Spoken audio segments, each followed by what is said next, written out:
मीरपुर खास में सस्ता आटा लेने के लिए आने वाला 7 बच्चों का बाप भगदड़ बचने से जाँ बाक हो गया।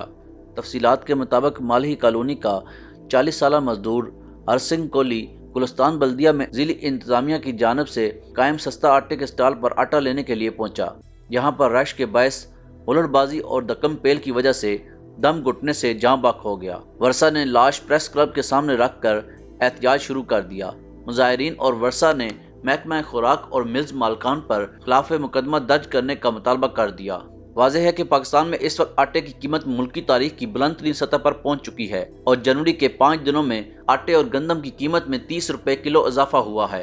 कराची समेत सिंध के मुख्तलिफ शहरों में 1 किलो आटा 160 रुपए तक फरोख्त किया जा रहा है, जिसने शहरियों की कमर तोड़ कर रख दी है। सस्ते आटे के हसूल के लिए अवाम सड़कों पर दर बदर हो रहे हैं। सिंध हुकूमत की जानब से सस्ता आटा स्टॉल लगाए जा रहे हैं, लेकिन जब किसी मुकाम पर सस्ता आटा फरोख्त किया जाता है तो अवाम टूट पड़ते हैं और एक दूसरे से हाथापाई करते दिखाई दे रहे हैं। पंजाब में भी आटे के बुरान ने वज़ीर आला चौधरी परवेज लाई को भी परेशान कर दिया है। वज़ीर आला पंजाब ने सेक्रेटरी फूड और डायरेक्टर की कारकर्दगी पर बरहमी का इजहार करते हुए कहा कि कोटा बढ़ाया, अमदादी कीमत बढ़ाई, फिर भी ये हाल क्यों है। वज़ीर आला का कहना था कि अवाम आटे से परेशान हैं और वावेला कर रहे हैं। हमने लोगों से गुड गवर्नेंस के वादे कर रखे हैं, आप दफ्तरों में बैठे क्या कारकर्दगी दिखा रहे हैं। चौधरी परवेज लाई ने हिदायत की कि आटे की फराहमी को फौरी मामूल पर लाया जाए, जिसके बाद डायरेक्टर फूड ने तमाम स्टेक होल्डर्स को बुला लिया।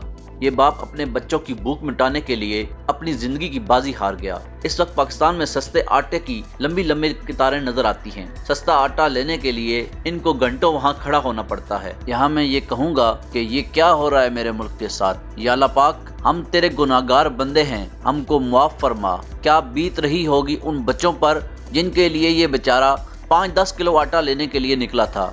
इमरान खान कहता रहा कि रजीम चेंज पाकिस्तान के खिलाफ एक साजिश है। काश के उसकी बात कोई सुनता, लेकिन पूरे पाकिस्तान का सियासी पस मंजर ये था कि इमरान खान को गिराना कैसे है। लिहाजा ये सब इकट्ठे हो गए और इन्होंने मुल्क को इस नौबत तक पहुंचा दिया कि अब गरीब आटा लेने के लिए लाइनों में लगा फिर रहा है और अब गरीब आटे के लिए मरे जा रहा है। दिहाड़ीदार मजदूर ये महंगा आटा, ये महंगी चीनी और महंगी दालें कैसे ले, वो अपने बच्चों का पेट कैसे भरे। पानी से भूख को मिटाया नहीं जा सकता। ये 12 जमातों का टोला पूरे मुल्क में एहतजाज कर रहा था कि मुल्क में महंगाई बहुत बढ़ चुकी है, लिहाजा इमरान खान को घर भेजना चाहिए। लिहाजा इमरान खान को घर भेजने के बाद, रजीम चेंज ऑपरेशन मुकम्मल करने के बाद आज मुल्क की ये हालत है कि गरीब को रोटी के लाले पड़े हुए हैं। गरीब को 2 वक्त के खाने की फिक्र है।